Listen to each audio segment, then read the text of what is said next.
강화된 경유차 배기가스 기준인 유로6 도입과 전기차는 축소되고 하이브리드카는 확대되는 보조금, 그리고 자유무역협정 FTA로 인한 소비세, 관세 인하가 내년에 국내 자동차 시장의 판도를 뒤흔들 것으로 보인다.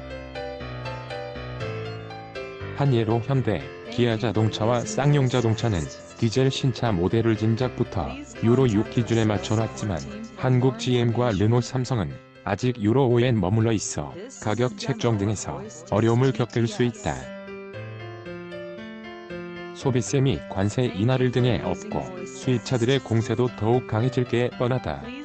디젤 승용차 원가 200만원 상승되기 환경보전법에 따른 자동차 배기가스 기준은 휘발유 차량의 경우 미국 캘리포니아주 기준을, 디젤 차량은 유럽연합 EU 기준을 유예기간 1에서 2년을 두고 그대로 따라가고 있다. 두 기준 모두 세계에서 가장 엄격하다. EU가 지난 9월부터 적용한 유로6은 내년부터 국내 디젤 신차에도 도입된다. 버스와 덤프트럭 등 대형 상용차는 1월부터, 포터 같은 중소형 상용차와 승용차는 9월부터다. 유로6은 유로5에 비해 대형 상용차에 대한 배출가스 기준이 엄격해졌다. 대표적 기준인 질소산화물 나커스는 유로5 2g/kWh에서 유로6 0.4g/kWh로 허용치가 내려간다. 승용차도 나커스 기준이 0.18g/km에서 0.08g/km로 50상 강화된다.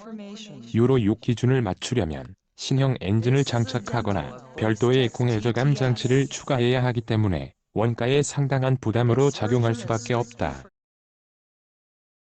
중대형 상용차는 엔진 배기량이 큰 만큼 원가 인상폭이 500만에서 2천만원에 달할 수 있다.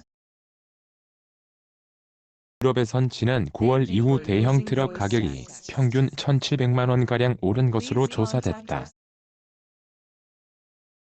승용차도 100만에서 200만원 수준의 원가 상승이 예상된다. 문제는 완성차 업체들이 원가 상승분을 실제 판매 가격에 얼마나 적용할 것인가다. 그런데 기아차는 올해 출시한 카니발과 소렌토, 그랜저 디젤 등을 모두 유로6 기준에 맞추면서도 가격 인상은 20만에서 25만원으로 최소화한 상태다. 반면 화제를 모은 한국 GM의 말리부 디젤과 르노 삼성 SM5D 등은 아직 유로5 엔진이어서 모델 변경이 불가피하다. 한국 GM 관계자는 원가가 오르더라도 소비자 부담은 최소화하는 방향을 찾고 있다고 말했다. 또 내년부터 타이어의 공기압 상태를 계기판에 보여주는 타이어 공기압 경보 장치 TPMS 장착이 의무화된다.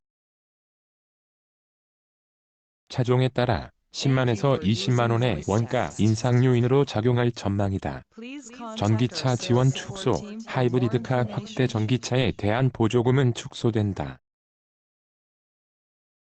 환경부 보조금 1,500만원은 유지되지만 지방자치단체들이 한정된 예산에서 더 많은 수위 전기차를 보급하기 위해 대당 보조금을 줄이기 때문이다. 지자체별 보조금은 서울이 500만원에서 300만원으로, 제주가 800만원에서 500만원으로 내려간다. 대신 이산화탄소 배출량이 97g/km 이하인 하이브리드카에 대한 지원은 추가된다. 취득세 감면과 채권 매입 면제 등 최대 340만원의 세제 혜택이 유지되기 때문에 하이브리드카 판매는 늘어날 전망이다. 현재 100만원 보조금 기준을 맞춘 모델은 현대차 LF 소나타 하이브리드와 토요타 프리우스, 렉서스 CT200H 등이다. FTA에 따른 소비세와 관세 인하도 변수다. 1월부터 2000cc 초과 차량의 개별 소비세가 6에서 5 내려간다. FTA에 따른 후속 효과다. 가격대가 비싼 대형 승용차와 수입차들은 체감 인하폭이 클 전망이다. 7월부터는 유럽에서 들어오는 1500cc 이하 차량에 대한 관세가 2.6에서 1.3 인하된다. FTA에 따른 것이다. 엔저릴 등의 업은 일본 차들이 신차 가격을 얼마나 조정할 것인가도 관심거리다. 토요타는 지난달 2년 만에 부분 변경 페이스리프트 한류 캠리를 내놓으면서 가격은 2년 전과 똑같이 유지했다. 또 지난 3일 CR-V 페이스리프트 모델을 가격을 동결해 출시했다. 수입차 업계 관계자는 환율에 따라 가격을 즉각적으로 바꾸는 건 아니지만 일본 본사 차원에서 할인 등 프로모션을 강하게 추진할 가능성이 높다고 말했다. 유로 6 유럽연합 EU가 도입한 최신 경유차 배기가스 규제. 1992년 유로 1에서 출발해 2013년 유로 6까지 지속적으로 강화되고 있다. 서도 대형 디젤 상용차는 내년 1월부터, 디젤 승용차와 중소형 상용차는 9월부터 적용한다. 강현우 기자 HKANG@ 한경장